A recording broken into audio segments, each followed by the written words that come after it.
tell you what, for a little bit, they could get excited, couldn't they? Well, that's what it's all about. You know, we need to be excited about Jesus Christ and what He's done in our life. You know, who wants a part of a Christianity that's dull and humdrum? You know, they want to see the good times. They don't need to know about the bad times. What they need to know is about the one that's going to help them through the bad times. You know, I'm proud to stand before you here today, especially at this time, because the next person that's coming to share with you is truly a living miracle. And I can say that because I know what he's been through. He's going to share a little bit with you. And at this time, I don't see him out there, but I know he's around somewhere. Here he comes.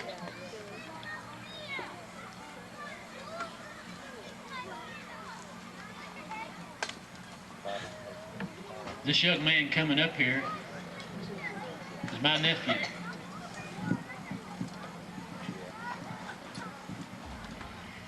And a year ago, he had a life-changing experience. He's going to share that with you. I want to say this. When he was in the hospital, I went to see him. The Lord laid it on my heart to go and minister to him in his hospital bed when they moved him from the hospital over to the rehabilitation center. And I told my wife, I said, I just feel that I need to go. And we jumped in the car to go over there to see him and to minister to him. I walked into the room and he was laying there and had this big halo contraption on. And I looked at him and I said, Bubba, I said, James, how you doing? And he looked up at me with this smile that he's got on his face right now. And he said, Uncle Bill, he said, if I never got any better than I am right now, I've already got much more to be thankful for than I ever deserve. And with that, I give you my nephew, James Ezel.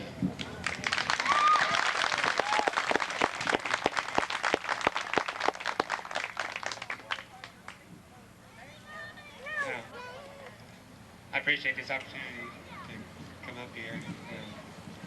I wasn't given this opportunity because I'm an excellent speaker, but because I have been touched by the grace of God and very recently, and by the power of everybody's prayer.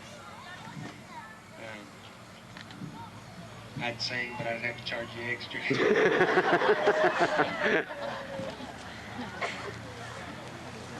I've got a cheat sheet here. I put this together last minute, but my wife Jamie helped me, so I'm not going to take all the blame.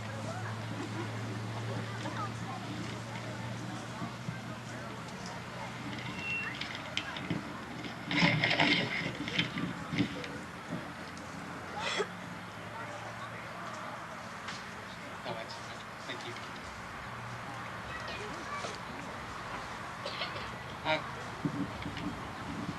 I've prepared this in kind of a timeline fashion and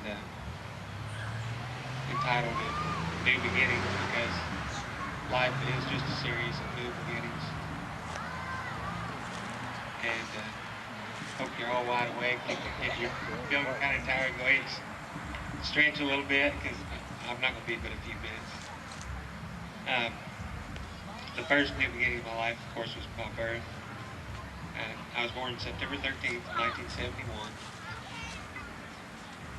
I was born the first son, as was my father. My parents were very proud and gave me his name, James Ezel Jr. My sister Dana was 2 years old. She called me Bubba. And somehow that took precedence, and the entire family began to call me by that. Some still do. As expected, I was born very dependent on others. The second beginning, the day I took my first step. It was one small step for a baby, but one giant leap toward my independence. I thank God for allowing me that in all many steps my first 25 years on this earth. Start of school. In the following period, I made many friends, some of whom I've stayed in contact with through the years. I continued to gain my independence. Baptized at age 9, it was at this point that I became eager to learn about the life of Jesus Christ and the teachings of the Bible. My mother called me her little preacher. Start of college. I graduated from Hawkinsville High School in 1989 and entered West Kentucky University that fall. During my first semester, I joined the Kappa Sigma fraternity and took advantage of the worldly. At this point, my priorities were out of line, and I had no idea what opportunities were slipping away. Love at first sight. I met my wife, Jamie, while attending Western. I never felt as strongly about anyone. My roommate laughed when I sang Somewhere Over the Rainbow after our first date. Our relationship grew, and I was overjoyed to accept her marriage proposal. Marriage. After months of preparation, Jamie and I married on July 31st of 1993. I had never been more proud or more thankful than I was the moment I walked her out of the church as my wife. Fatherhood. Never had I known such responsibility.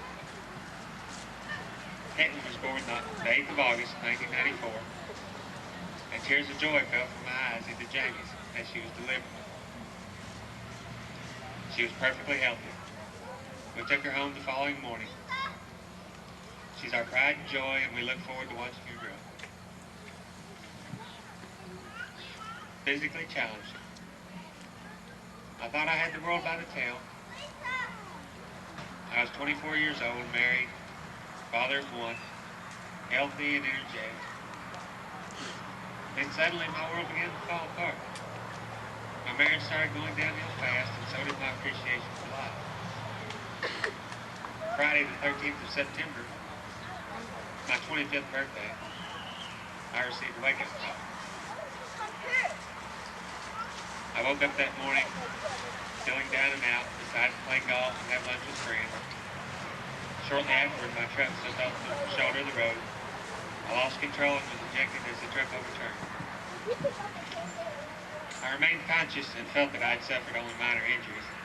In actuality, I had damaged my spinal cord at the 5th and 6th cervical level.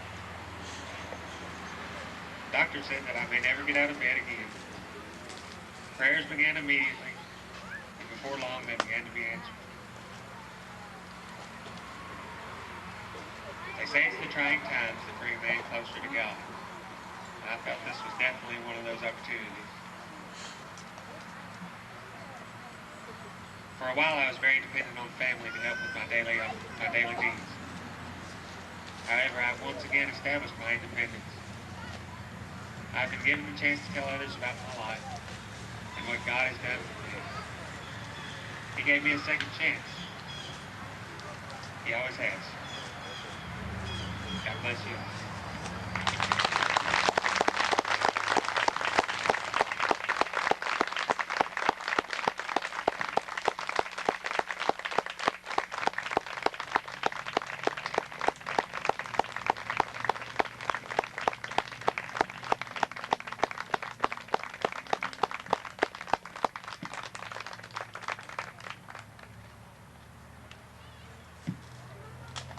There goes a miracle. And I thank God for it. I need to take just a minute. Diamond, come up and talk to these people a little bit. Tell them who you are. Tell them what church you come from and your position there at that church. And how glad you are to be here.